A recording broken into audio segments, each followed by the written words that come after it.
Welcome back, everybody. This is Brian Kirk with Eat to My Own Beat, taking the road less traveled, with another episode of the History of Portugal podcast.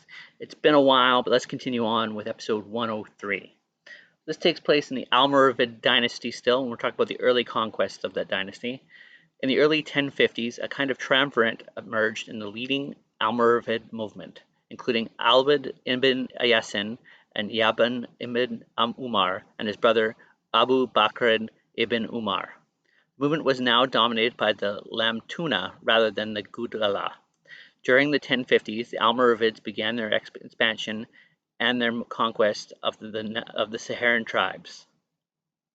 Their first major targets were two strategic cities located in the northern and southern edges of the desert, Sijamasa in the northern and Agudastos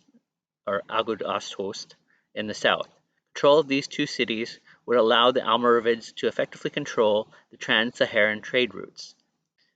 Silmasa was controlled by the Maghara and the part of the northern Zentana Berber Confederation, while Aguhust was controlled by the Soniki. Both cities were captured in 1054 or 1055. Siljamasa was captured first, and its leader, Maju ibn Wandun, was killed along with the other Maghara leaders. According to historical sources, the Almoravids' army rode on camels and numbered 30,000, though the number may have been exaggerated. Strengthened with the spoils of their victory, they left a garrison of Lamtuna tribesmen in the city and turned south to capture Aguingust, which they accomplished in the same year. Although the town was mainly Muslim, the Almoravids pillaged the city and treated the population harshly on the basis that they recognized the pagan king of Ghana. Not long after the main Almoravid army left Sijamasa, the city rebelled and the Maghara returned, slaughtering the Lantuna garrison.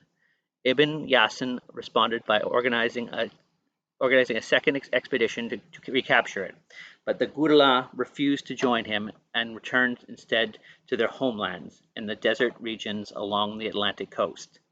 Historians Amar Benison suggested that some Almoravids, including the Gundala, were unwilling to be dragged into the conflict with the powerful Zanata tribe in the north and created tensions with those, like Ibn Yasin, who saw northern expansion as the next step in their fortunes. Where Ibn Yasin went north, Yahya ibn Umar remained in the south in the Andrar, the heartland of Lamtuna.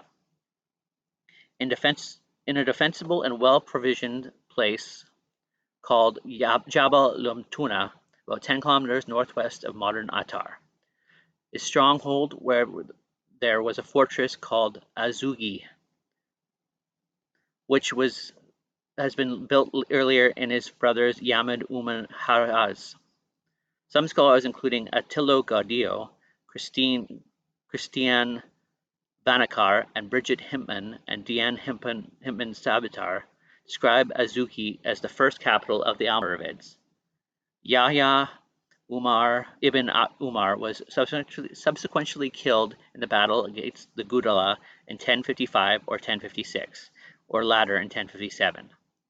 Meanwhile, in the north, Ibn Yasin had ordered Abu Bakr to take command of the Almoravids' army as they soon recaptured Sijamasa. By 1056, they had conquered Taruntant and the Suez Valley, continuing to impose Maliki Islamic law over the communities that they conquered. When the campaign concluded that year, they retired to Sijamasa and established their base there.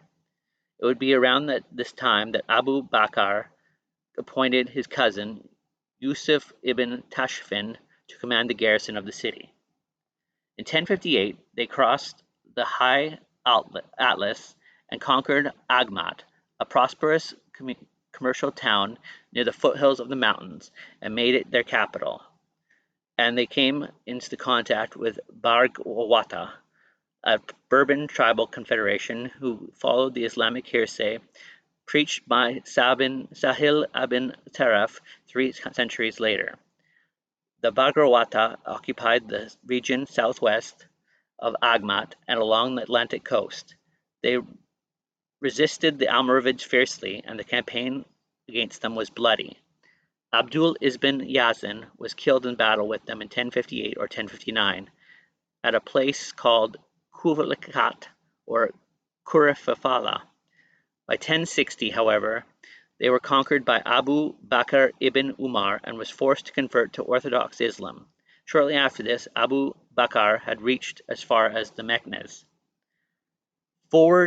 Towards 1068, Abu Bakr married a noble and wealthy Berber woman, Zadnab an Nafawayh, who would become very influential in the development of the dynasty.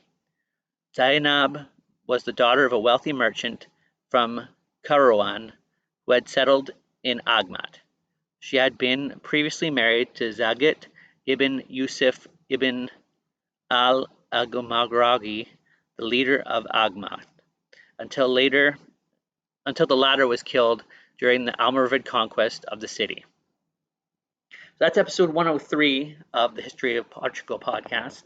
We will be back again. This will be up every Friday around noon Pacific Standard Time, and we will continue with the series going forward.